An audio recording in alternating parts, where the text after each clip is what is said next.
I'm going to go ahead and introduce our first feature. Karen Marker's poetry has appeared as tributes to departed friends, family, and ancestors in videos about sacred places, in dramatic productions based on Greek mythology, and as part of original Jewish prayer services. Karen's writing is inspired by both her encounters with the natural world and by the countless human stories gathered during her career as an Oakland school psychologist. More recently, during COVID and sheltering, Karen has found her inspiration in reading and writing poetry on Zoom with Panda Poets and in Janie Dresser's Critique Circle. She's honored to have won a first place prize for her wonderful, wonderful essay in the Soul Making Keats contest.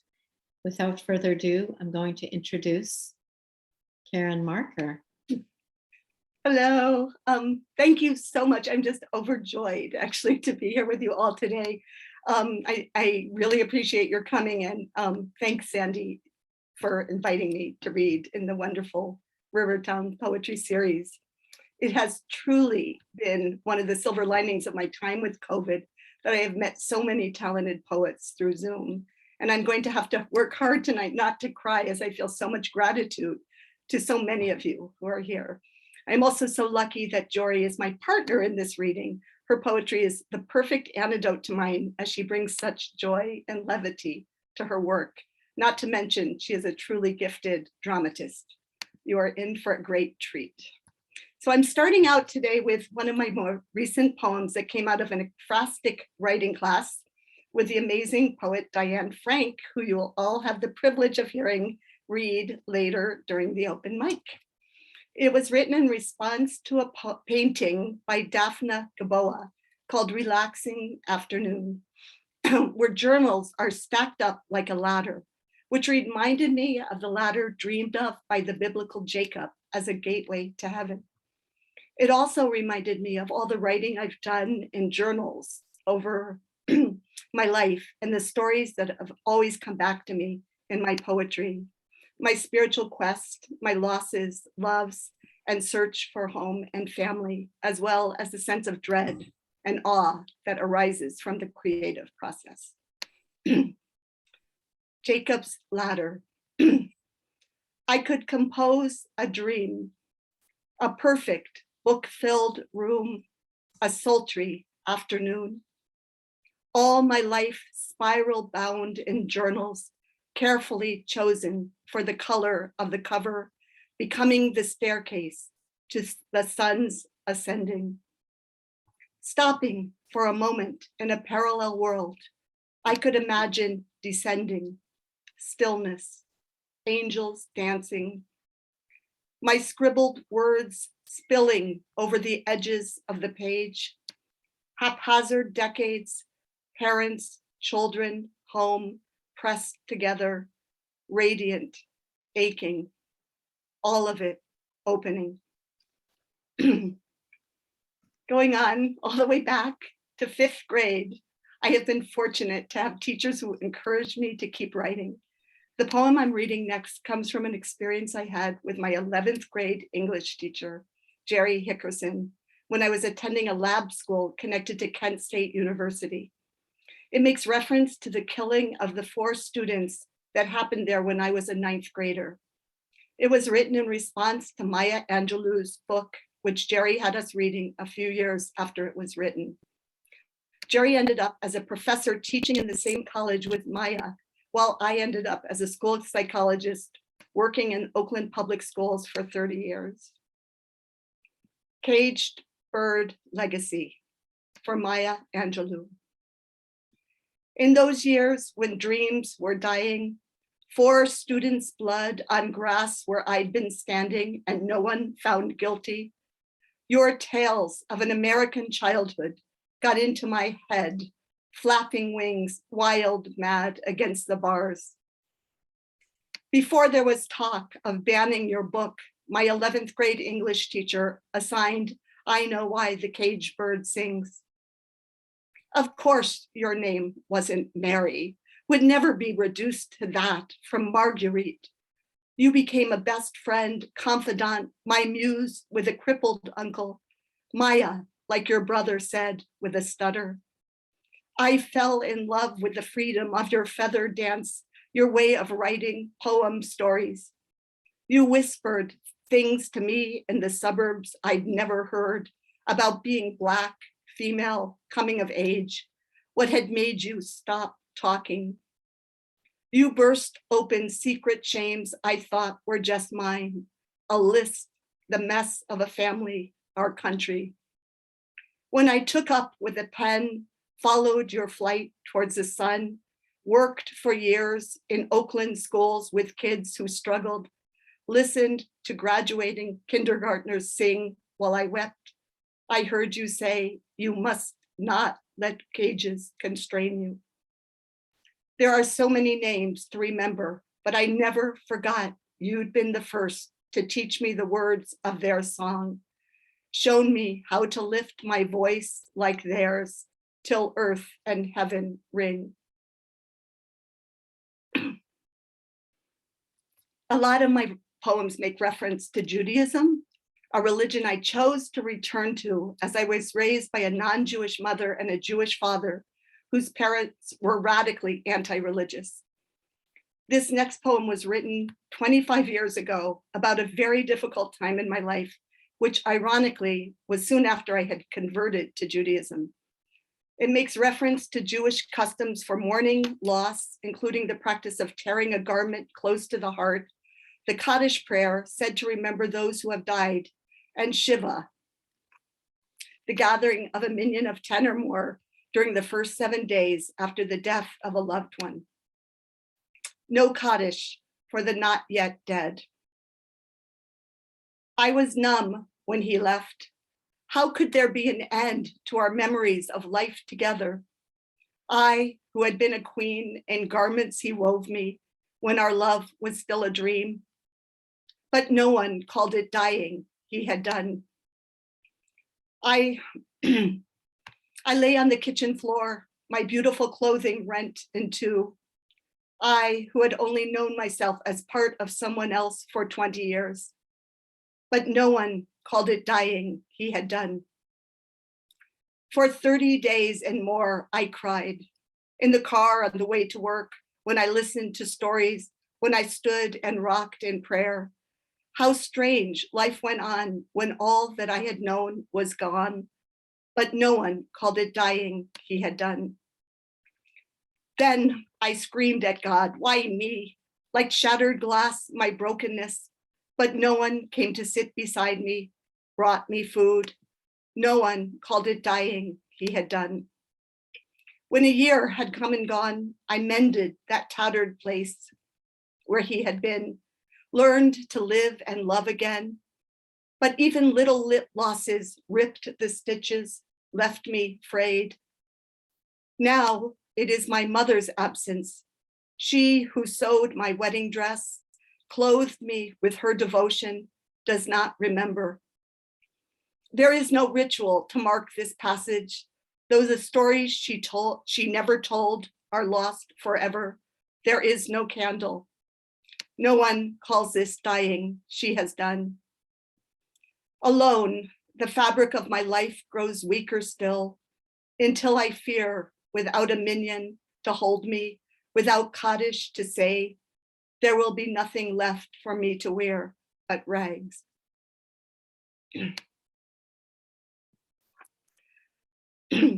During the pandemic, I found myself writing way too many tributes to friends and family members who really had died. I have also been inspired by prompts from my pandemic Panda Poets writing group and in classes with my wonderful teacher and critique group leader, Janie Dresser. This next poem was written in response to a prompt from a Rilke poem. Beginning, for Chris. When you were released into hospice in time for Christmas miracles, you knew it was coming. Though the chaplain never called, you needed your family more, midwifing your passing, being there at the end of your pain. You were strong as rocks, but even rocks weren't meant to stand forever. All of us crumbling like cliffs, holding back breaking waves. And now you've left us in your wake. You did not go gently, did not leave us a list of favorite songs, never told us something you wanted us to remember. Our simple eyes are trying to see behind the stones a world in which we are beginners, first breaths after the birth of your death. You left us with disappearance, ashes of bones mixed with letters, clothing, sheets of music, a baseball jersey, the place where sorrow becomes its own pure thing. Now, all we touch, this house, gate, window, room, your calloused hands crafted. Our gatherings will not stop in your absence. You will start over in a wisp of air, string of guitar, prayer around the table where a grandchild is coming. Every time he is called, we will see you smile.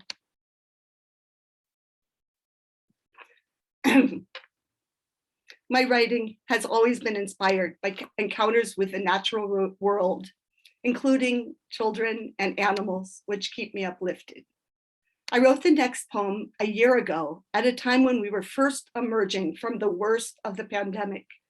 It makes reference to this experience and to the Hebrew month of Adar, with the counting of the days of wandering in the desert after crossing the Red Sea. In the month of blossoming, at the well of bitter waters, after all our wandering, the unbearable thirst, drought, fear of drowning, after all the disease, it happens, just like it had when Moses cast in the trunk of a tree, there comes a glorious day of miraculous sweetness. Our escape from captivity is a blossoming of wings heading upwards, a quenching and glowing, the crossing of paths with a billion birds in flight on an exodus journey, heading north and east, going towards light and landing here by the river.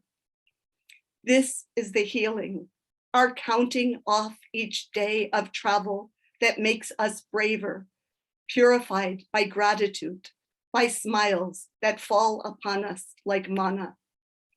How little it takes to settle in somewhere other than where we began, again in the company of others who dared to start over, to come closer. And here's my writing about the experience of seeing nature's wonders through the eyes of a child who is being raised by his parents as an Orthodox Jew. Benny's story of the world. Bright-eyed Benny, age 5, wearing talit, yarmulke, opens the gate, leads us down a mossy path through pines to a clearing he's discovered, a hidden grove on Strawberry Hill with a simple cross. We're at the oldest resort on Cape Cod, once known as Camp Christian, centered around a church, a lake. Now it's named Craigsville, after a minister who wrote The Story of the World, a series of lectures he never delivered. Shh, Benny says, don't talk or you may not hear. He holds a purple feather, gathers in acorn hats, shows us oyster, clam, and scallop shells all fused together, then has us close our eyes. A bird is calling. We are in Benny's world. He has us imagine we are eating our favorite food. We start by praying. I've also been drawn to writing about crows during COVID, who seem both so aloof and so very aware of everything going on around them. El Cuevo, standing guard over the squash left out by the neighbors, he eyes Christian after work, packing up his paints. He's so smart, Christian says, remembering his time in Guatemala, how the crows always found food, while his mother, raising 5 children without a father, drank sugar water so they could eat. The crow remembers love, knows grief. Nothing can trick him. I hope I'm not burning people out. I'm going to keep going. I have a few more to read you. I wrote a series of poems about aging body parts, and I'm going to read you one about the knees. Kneeling, dreading what the doctor will tell me, I have come with my brokenness, another body part worn down. With each bend of my knees, a wild electric wire pain and clatter, my heart's rising fear of the finite. Like a Greek king home from war with promises I haven't kept, some greater God makes me a plaything, flexing muscles until I learned the lessons hubris brings. I was never an athlete like my mother. At my age, she hit tennis balls with perfect form, ruled the court. Still, she knew about kneeling. When she reached her finish line, hobbling, she had humility, grace, and goodness. I didn't know how to take the turns, fell when coming down the mountain, and now I'm left beseeching, begging my body's forgiveness, dreaming of starting over. I'm trying to figure out which, I have some poems I really want to make sure I get to read you. So I'm going to skip forward a little bit and read you this one, because today, this poem was actually written exactly a year ago in New Orleans. And it's where my daughter lives. And it was right now at this very time, the Jazz Festival is happening for the first time in 3 years. And it's, I wrote this poem. It's also available on YouTube with an accompanying video of the scene that I'm going to describe in words. Second line at Tom O'Connor's. Fortin Street does not go through to Esplanade, so we'd never have known what we were missing if we hadn't filled up on crawfish and oysters at Louisa's, then walked down to see the gates of the fairgrounds, where we found a house float decorated for Mardi Gras, tribute to the famous Jazz Fest, which would have been happening this Sunday if not for COVID.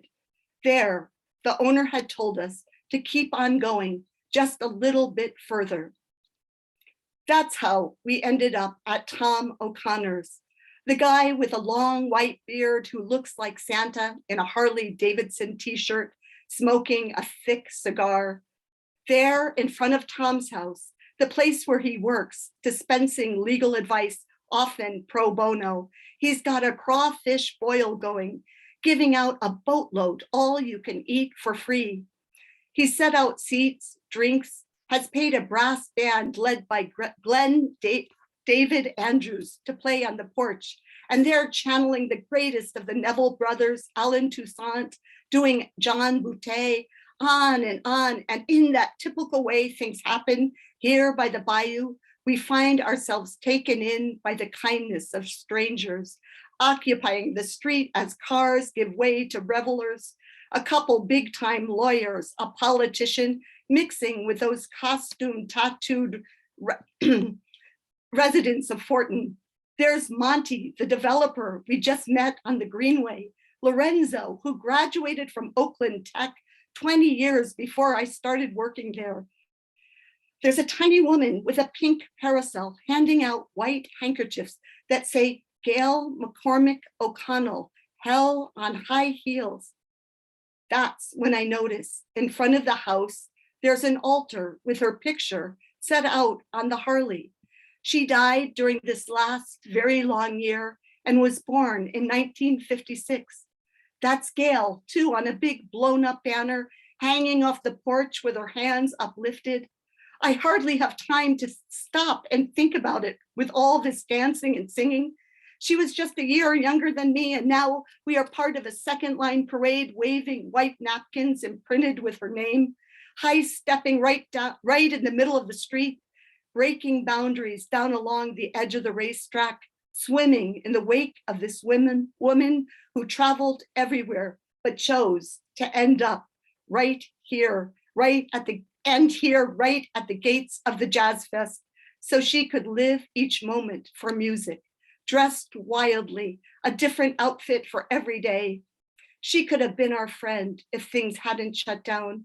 Instead, here we are, celebrating her life with her husband of 33 years, the master of ceremonies.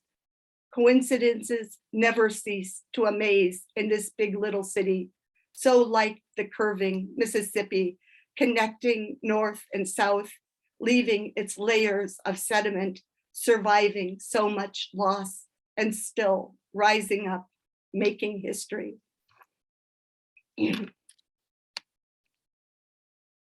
Thank you, guys. I really appreciate you hanging in there with me on this journey. I just have 2 more poems I'm gonna read. And for me, poetry is also a space I go to bear witness to what's happening in the world right around the corner from me.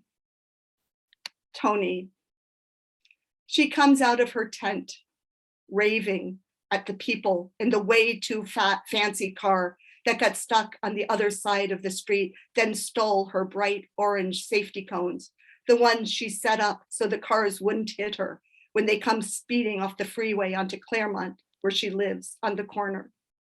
Later, she settles into another story, saying their car is worth way more than her life, so she'll give them all her cones just in case. As she talks, she raises her head to someone we can't see above her.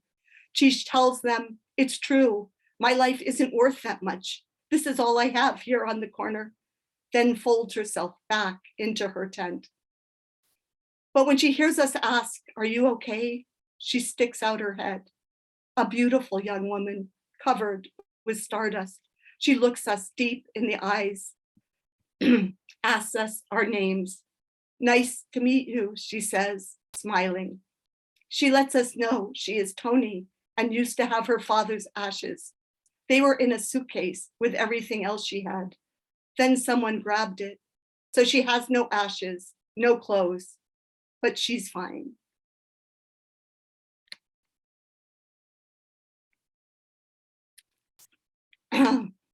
So I'm going to end. I think I'm almost at the end. Is that right, Sandy? Am I getting close to being, my time is up? I have one poem I really wanted to leave with you with as a gift. That is my most recent written poem. It's not really been critiqued by anyone yet. It will be probably soon, by Diane.